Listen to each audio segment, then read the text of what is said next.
vamos falar sobre ficar no operacional. Vamos entender por que a empresa não funciona sem a gente. E eu sou empresária, eu te aviso, quando eu comecei era o mesmo perrengue. A empresa não andava, eu não conseguia parar de trabalhar. Era sábado, era domingo, eu me lembro até hoje, uma vez que uma prima minha, isso há mais ou menos 30 anos atrás, uma prima minha me convidou para participar de um tipo acampamento, sabe? O pessoal da igreja que ela participava e era carnaval e eu fui. E aí eu levei todo o trabalho que eu tinha para fazer nesse acampamento. Então, nos horários livres, que o pessoal tava todo mundo lá na piscina e tal, eu também estava na piscina, mas com umas pilhas assim de trabalho. E as pessoas passavam e falavam assim: ah, você é professora? Você está corrigindo provas? Chegou uma hora e eu comecei a dizer que era, mas na verdade eu era a melhor empregada da minha empresa. Eu não confiava que as pessoas iriam fazer tão bem quanto eu fazia. Então eu acabava ficando no operacional o tempo todo. Porque ou eu tinha que conferir, ou eu tinha que fazer e as coisas não aconteciam. O que faz com que um dono de empresa se torne um empresário Branca de Neve. O empresário Branca de Neve é aquele que cuida dos anões, sabe? Coloca o gorrinho nos anões, faz a barba dos anões, né? É aquele assim que não deixa as pessoas da sua própria equipe crescerem. É isso que acontece quando você é um empresário Branca de Neve. Você não confia, você não permite que as pessoas cresçam na tua empresa. Você não promove as pessoas e você acaba apenas contratando ajudante. E a ajudante faz o quê? A ajudante só ajuda. Carmen, mas eu não tenho dinheiro para contratar pessoas que custem mais caro, que tenham um salário mais alto. Ok, mas você precisa começar então a preparar essas pessoas para que elas assumam responsabilidades maiores. Muitas vezes o dono de empresa ele acaba não organizando as pessoas dentro da empresa para que elas possam cobrir os horários que você precisa. Então, se você quer sair do operacional, eu vou te dar uma dica que se você colocar em prática, você vai conseguir perceber resultados. Você precisa anotar tudo aquilo que você faz. Carmen, mas eu estou cansado de saber o que eu faço. Não é assim.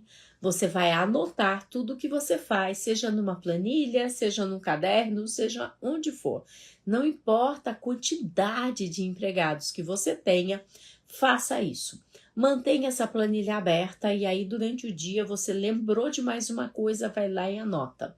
E você vai fazer uma planilha, seja no teu caderno, seja no Excel, com pelo menos 2 colunas. O que você faz e uma nota para aquilo que você faz. Nota, Carmen? Sim, não é nota se você faz bem feito ou não.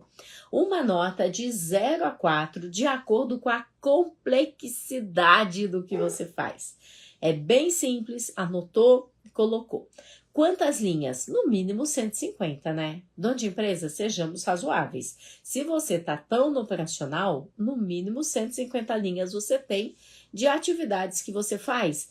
E quando você coloca uma nota, você vai começar a se dar conta quantas atividades que você faz que são fáceis, que é 0, que é 1, que é 2, e que você poderia treinar alguém para fazer essas atividades.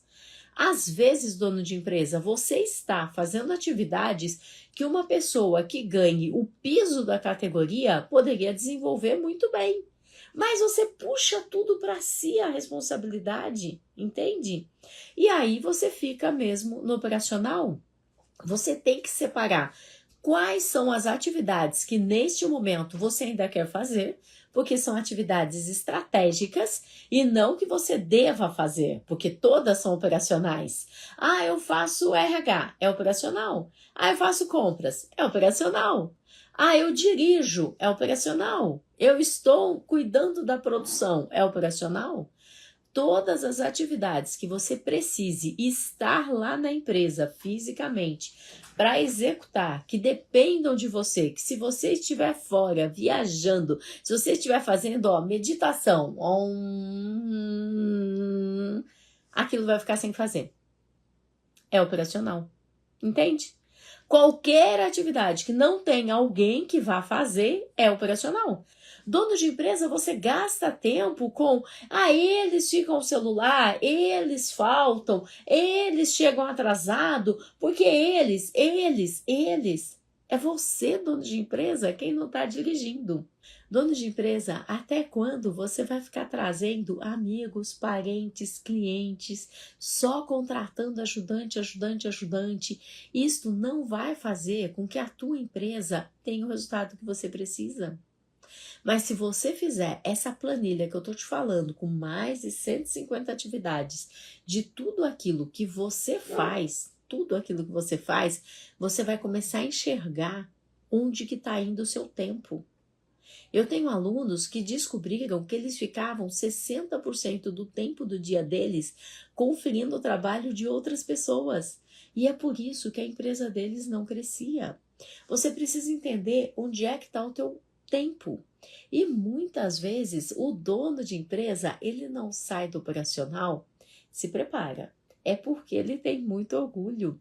E ele bate no peito e ele fala, faz 5 anos que eu não tiro férias. Faz 10 anos que eu não tiro férias. Eu nunca tirei férias. E tem orgulho disso. Dono de empresa, isso não é orgulho. Isso é empresa desorganizada. Uma empresa, ela tem 3 finais. Só 3. Não tem outro final. Se você conhece um outro final para a empresa, me conta, porque eu desconheço, ok? Ou a sua empresa vai ser vendida e, sendo vendida, vai trazer um bom lucro para você e você vai poder fazer o que você quiser com esse dinheiro, desfrutar da tua aposentadoria, conhecer o mundo, viajar, né? Viajar o mundo todo, fazer o que você quiser, ir para as pirâmides do Egito, ir para a Grécia, você vai poder fazer o que você quiser com a tua aposentadoria, ok? Então ela vai ser vendida e as pessoas vão pegar a sua empresa, porque ela vai estar organizada e ela vai te dar um bom dinheiro. Ou ela vai ser herdada, então você sabe que seus filhos não necessariamente são seus sucessores, eles são seus herdeiros. Não sei se eles querem ser seus sucessores, talvez eles estudem, talvez eles vão trabalhar em outras empresas, talvez eles tenham outras profissões, mas é possível que a sua empresa seja herdada. Agora, o terceiro caminho é triste. É quando a empresa é quebrada. E são os 3 caminhos da empresa. Ou ela é vendida, ou ela é herdada, ou então ela é quebrada. Qual é o caminho que você quer para a tua empresa, dono de empresa? Porque se você continuar no operacional, enquanto as empresas estão crescendo, daqui a pouco, como é que fica você com a concorrência? O que é que você faz hoje que te prende no operacional? Por que você não consegue treinar uma pessoa para fazer aquilo que você faz? Entende? Muitas vezes é ciúmes.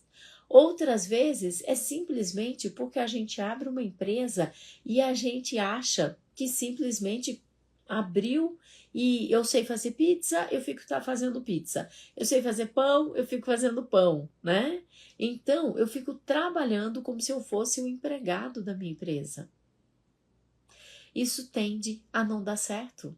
Eu tenho uma quantidade de alunos que simplesmente tiveram AVC, ficaram doentes, não conseguiram cuidar da sua saúde. Dono de empresa, o que é que você está fazendo com o seu dia a dia? Você precisa contratar pessoas que de fato estejam alinhadas com aquilo que você acredita, com a tua cultura, com a tua missão, entende? Você precisa trazer pessoas que queiram crescer, que queiram se desenvolver. Às vezes a pessoa nunca ficou em emprego nenhum, 1 mês aqui, 2 meses ali, daí se fala, contratei ela mesmo porque não tinha opção. Nós sempre temos opção.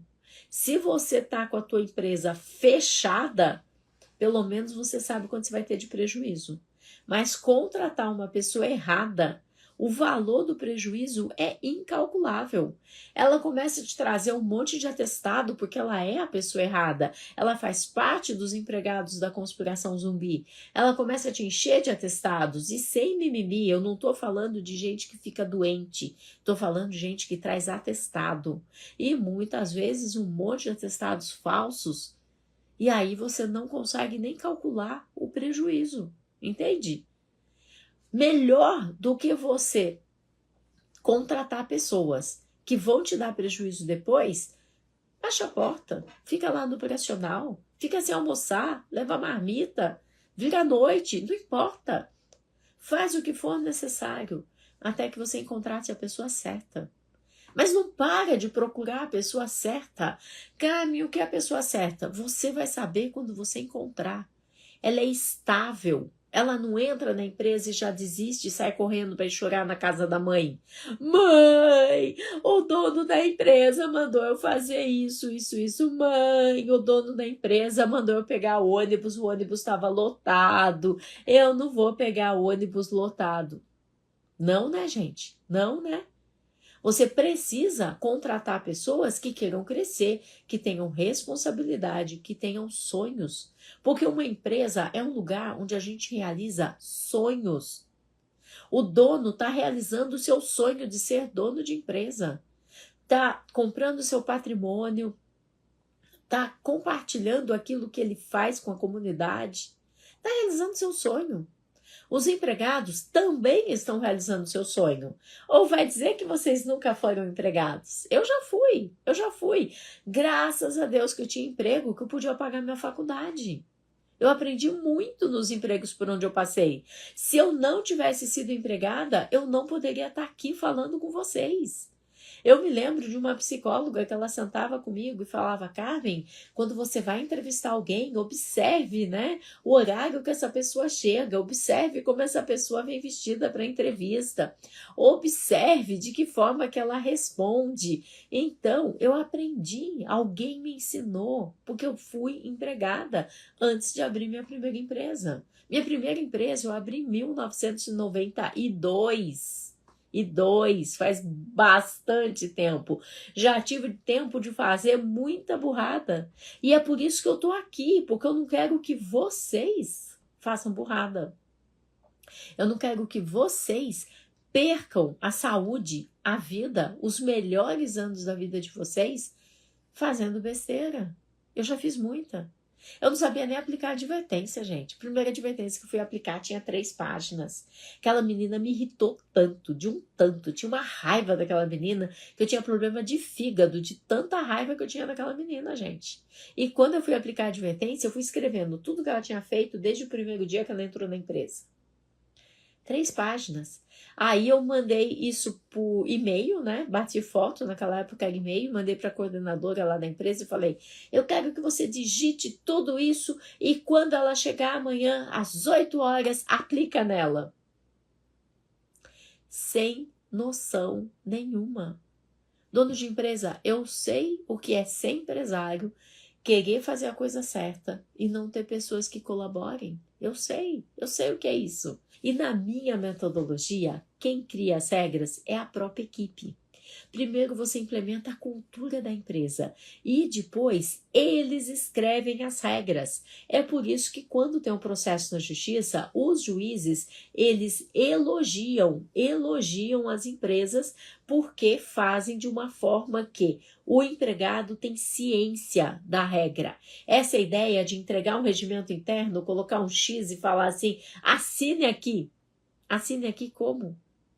Coloca o X, depois essa pessoa chega lá para o juiz e fala assim: seu juiz, aquela pessoa lá, dono da empresa, me deu um tanto assim de papel para eu assinar e falou para eu ir assinando em todo lugar que tem X. Ah, tem X eu assino, tem X eu assino. Eu nem sabia o que eu estava assinando, nem entendi nada do que estava escrito. Aí você pede na justiça: Carmen, mas eu entreguei um regimento interno feito em Harvard, por engenheiros, por advogados, por doutores. Não importa. Se eles não entenderam, não faz sentido. E quando você começa a trazer a sua equipe para escrever o regimento interno junto com você, tudo funciona. Você quer sair do operacional ou não quer? Para você deixar o operacional, você precisa ter regras claras. E não existem regras mais claras do que aquelas que eles escrevem junto. Carmen, mas como assim? E se eles não quiserem escrever? Gente, não é uma votação. Você não vai lá e vai falar assim, pessoal, quem aqui quer usar o celular? Ah, eu quero. Quem não quer usar? Ah, eu não quero. Não é votação. A partir de hoje, eu comprei aqui os armários para que vocês possam guardar os seus pertences pessoais. E a partir de hoje, vocês não podem mais usar o celular dentro da empresa. E isso é para a segurança de vocês. É para a segurança. Porque às vezes vocês estão consertando um carro, atendendo um cliente, fritando um pastel, trabalhando numa máquina e o celular toca e vocês param para atender e vocês correm risco. Além de que, se chega um cliente, você está com o celular, isso vai prejudicar toda a empresa. Então, a partir de hoje, as coisas são assim. Então, vamos escrever aqui as regras. Ó, o armário tá aqui. Como vocês preferem que eu compre a chave, o cadeado, ou vocês preferem vocês mesmos se responsabilizarem e trazerem? Se o cadeado for meu, eu vou ficar com uma cópia da chave. Como é que vocês querem? E aí, você começa a conversar. Pessoal, celular, quando fica lá dentro do armário, vai ter que estar desligado, né? Porque senão também a bateria de vocês acaba. E bateria, como é que vai ser? Não pode carregar. Então é importante que vocês tragam carregado, certo? Vamos anotar isso. Trazer o celular carregado. É assim que se escreve regras. Simples assim. Carmen, eles não vão querer participar. Acredite em mim. Acredite em mim. Eu tenho mais de 3.000 alunos no mundo online. E eu já faço isso há 30 anos. 30 anos. Depois que eu corrigi a minha empresa, eu saí por aí corrigindo a empresa de todo mundo. E no mundo online, são 5 anos que eu estou aqui só no mundo online. E a minha metodologia, sim, funciona. Acredito no que eu vou te falar. Presta bem atenção. Bons empregados adoram regras. Bons empregados estão esperando você tomar uma iniciativa. Eles já não aguentam mais fulaninho chegar atrasado, porque fulaninho falta e sobra tudo aqui para mim, porque fulaninho fica usando o celular o dia todo. Eles não aguentam mais. Bons empregados estão saindo da sua empresa, porque na sua empresa não tem regras. E os empregados da conspiração dos empregados zumbis? Você começa a colocar regra. Não, o celular é meu, comprei, paguei, vou usar. Sim, só que eu estou contratando você para trabalhar 44 horas. E está aqui no contrato de trabalho. Você foi contratado para trabalhar e não para usar o celular. Imagina que eu venho aqui fazer a live para vocês, ou que eu vou dar aula para os meus alunos, ou que eu vou atender um mentorado meu, e eu fico lá olhando mensagens no celular. Ah, espera aí, tá muito bom esse vídeo. Olha aqui a geração Z. Eu não acredito que o cara fez isso. Foi dormir na porta do RH. Não, né? Não. Eu não faço isso. Ninguém faz isso. Por que que eles vão fazer isso? Eles foram contratados para trabalhar, entende?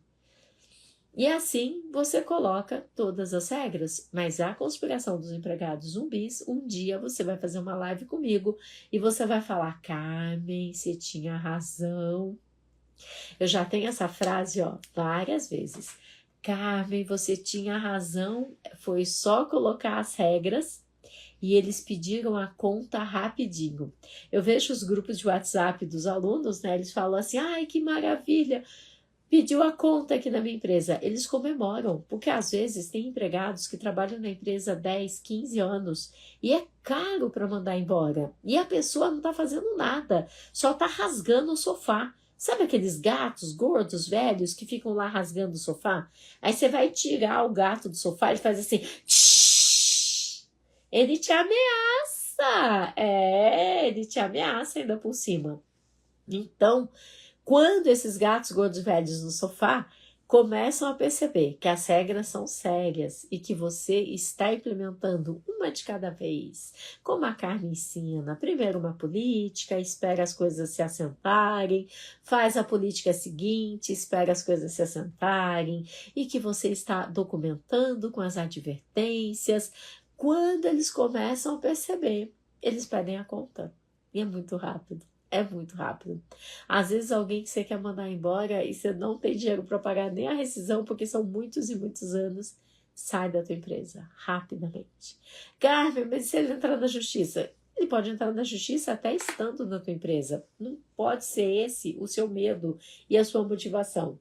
Eu estava numa live das 11h47, que é a live que eu ouço as pessoas tal, e aí uma pessoa que já tinha sido minha aluna, ela veio contar um desfecho de uma história de quando ela era minha aluna, e ela falou assim, Carmen, você lembra que você falou para eu não fazer isso? Eu lembro. Ela falou, pois é, eu fiz. O que que ela fez? Ela tinha um empregado que quando nós começamos a colocar em ordem a documentação da empresa dela, ela descobriu, olha essa história, gente, tá lá na live salva para quem quiser ver. Ela descobriu que o entregador dela não tinha carteira de habilitação, CNH. Ele fazia entregas, trabalhava de entregador, já estava com ela há mais de 2 anos e não tinha CNH. E ela foi falar com ele, você não pode continuar fazendo entregas se você não me apresentar a sua CNH.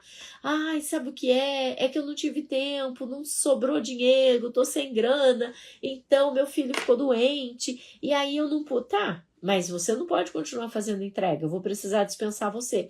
Não, pelo amor de Deus, não me dispensa, eu nunca trabalhei numa empresa tão maravilhosa, eu nunca tive uma patroa tão boa como a senhora, eu nunca me identifiquei tanto com a empresa, com o trabalho, com o serviço. Me dá uma chance, pelo amor de Deus. Vamos fazer o seguinte, a senhora não quer me mandar embora? E aí eu continuo trabalhando aqui para a senhora? E aí, com o dinheiro do seguro-desemprego, eu vou lá e tiro a minha CNH? E o que eu falei para minha aluna fazer? Não, jamais, de jeito nenhum. A minha aluna fez aquilo que eu pedi para ela fazer? Não, não fez. Simplesmente ela dispensou o cara e deixou o cara trabalhando sem registro na empresa dela, ok? Passou o período do seguro-desemprego dela, falou, olha, agora a gente precisa registrar você. Aí ele prontamente trouxe a carteira para ser registrado, né, a carteira de trabalho e tal. Ela falou, olha, mas está faltando aqui a CNH. Daí ele falou, ah, sabe o que é? Não deu para tirar a CNH, porque eu comecei a receber o seguro-desemprego e eu tinha tantas dívidas e eu não consegui tirar a CNH. E então, a minha aluna, ela disse para ele, né, que realmente não ia poder registrá-lo, que daí ele voltou a chorar, voltou a dizer que ele amava aquela empresa, que ele trabalhava, que ele só precisava mesmo do dinheiro emprestado para tirar a CNH, que aí podia descontar dele depois, né, e tá tudo bem. Aí o que que minha aluna fez? Já não era mais minha aluna nessa época e já não estava seguindo o que eu pedia para ela fazer. E aí ela emprestou o dinheiro para a CNH. Esse rapaz tirou a CNH? Não. Resumindo, depois de 6 meses, ela mandou ele embora, porque ele não tirou a CNH, ele não pagou o dinheiro que ele devia para ela deixou embora com dinheiro e tudo, e mandou embora, pagou a indenização e tchau. O que aconteceu? Ele entrou na justiça. E ela fala na live comigo, ela fala assim, Carmen, o que mais me doeu foi ele sentar na minha frente, olhar nos meus olhos e falar que foi a pior empresa que ele já trabalhou na vida. E falar que eu deixei ele sem registro para economizar. Que eu queria economizar, que eu não queria pagar o INSS dele e que por causa disso eu deixei ele sem registro. E aí eu nem pagava o salário direito e o juiz me fez pagar todos os salários novamente do período que ele estava sem registro. E ele simplesmente não teve que devolver a bolsa que ele recebia, né, a bolsa desemprego, seguro-desemprego, ele não teve que devolver, porque ele falou para o juiz, olha que lindo, que ele não recebia o salário, que ela não quis registrar, que foi o pior lugar que ele trabalhou na vida e que ela era a pior patroa. Ela disse que sentar na frente dele e ouvir ele falar isso, depois de ter visto ele chorar tantas vezes, dizendo que foi o melhor emprego da vida dele, por favor, para não fazer a dispensa, não foi fácil. Dono de empresa, não dá bobeira. Ninguém pode ficar sem registro na sua empresa nem um único dia sequer. Um acidente pode acontecer, uma gravidez pode acontecer e você vai ter problemas com isso sim, ok?